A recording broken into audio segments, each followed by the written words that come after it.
నమస్కారం భక్తులారా, welcome to divine భక్తి. లాస్ట్ వీడియోలో మనం మహాభారతంలోని భావోద్వేగభరితమైన స్త్రీ పర్వం గురించి తెలుసుకున్నాం. కురుక్షేత్ర యుద్ధం ముగిసిన తర్వాత రాజ్యంలో విషాదం ఎలా నెలకొన్నదో చూశాం. ఇప్పుడు ఈ వీడియోలో మహాభారతంలోని అత్యంత గుత్త ధర్మబోధలతో నిండిన శాంతి పర్వం గురించి తెలుసుకుందాం. యుద్ధం ముగిసింది, పాండవులు విజయం సాధించారు. కాని ఆ విజయంతో యుధిష్ఠిరుడికి శాంతి మాత్రం దొరకలేదు. బంధువుల మరణాలను చూసి బాధపడుతున్న యుధిష్ఠిరుడికి అంపశయ్యపై ఉన్న భీష్ముడు ఏ ధర్మబోధలు చేశాడు, రాజు ఎలా పాలించాలి, జీవిత సత్యం ఏమిటి, మోక్షానికి మార్గం ఏది, ఇలాంటి ఎన్నో గొప్ప విషయాలు ఇప్పుడు తెలుసుకుందాం. సో కురుక్షేత్ర యుద్ధమైతే ముగిసింది. కౌరవులు నశించారు, పాండవులదేమో విజయం. కాని ఒక్కసారి ఆలోచించండి, ధర్మరాజు యుధిష్ఠిరుడికి ఆ విజయంతో ఏమాత్రం ఆనందం లేదు. ఎటు చూసినా సరే తమ సొంత అన్నదమ్ములు, గురువులు, బంధువుల రక్తంతో తడిసిపోయిన యుద్ధభూమే కనిపిస్తోంది. ఇంతటి భారీ ప్రాణనష్టాన్ని కళ్లారా చూశాక ఆయన ఎంతటి తీవ్రమైన విషాదంలో మునిగిపోయాడంటే కనీసం ఆ రాజ్యాన్ని పాలించడానికి కూడా ఆయనకు మనసొప్పలేదు. అసలు ఇలాంటి పరిస్థితిని చూస్తే ఎవరికైనా ఒక బలమైన ప్రశ్న రాక మానదు, అవునా? కేవలం ఒక రాజ్యం కోసం ఇంతటి ఘోరమైన రక్తపాతం నిజంగా అవసరమా అని. యుధిష్ఠిరుడి మనసును కుదిపేస్తున్న అసలైన ఘర్షణ ఇదే. ఇంతమంది మరణానికి నేనేనా కారణం అని ఆయన లోలోపల కుమిలిపోతాడు. ఇది ఆలోచిస్తే ఈ ప్రాచీనమైన నైతిక సందిగ్ధత, గిల్ట్ నేటికీ మనకు ఎంత రిలేటబుల్గా, ఎంత మానవీయంగా అనిపిస్తుందో కదా.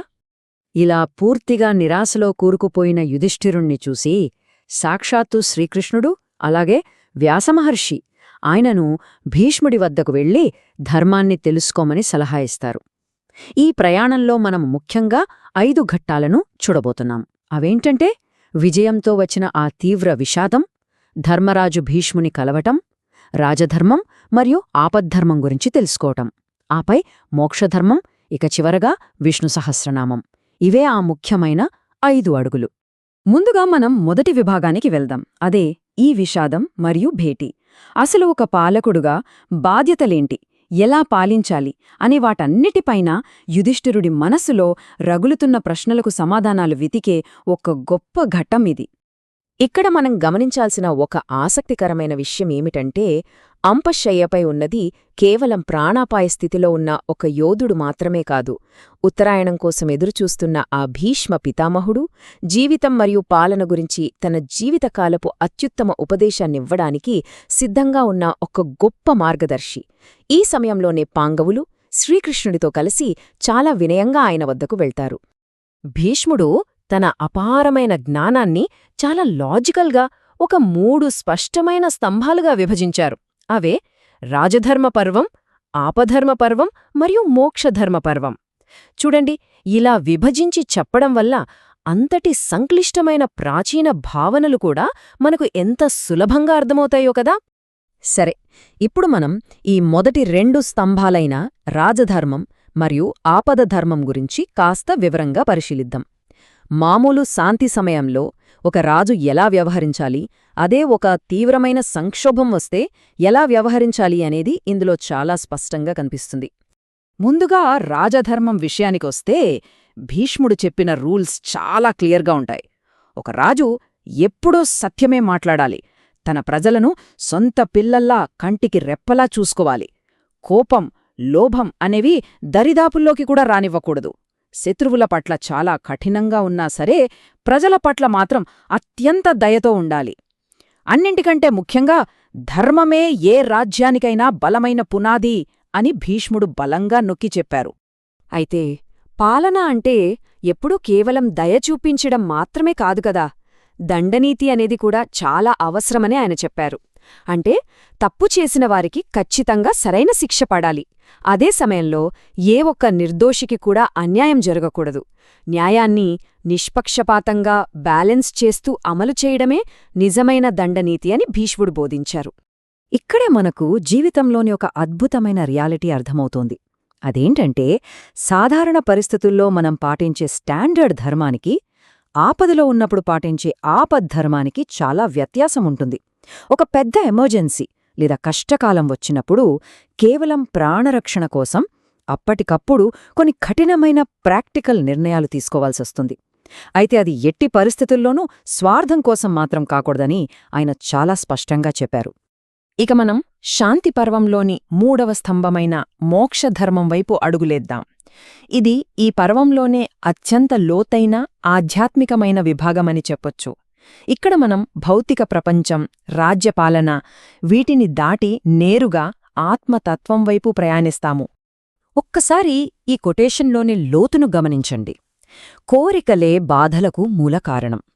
అహంకారం మనిషిని సర్వనాశనం చేస్తుంది.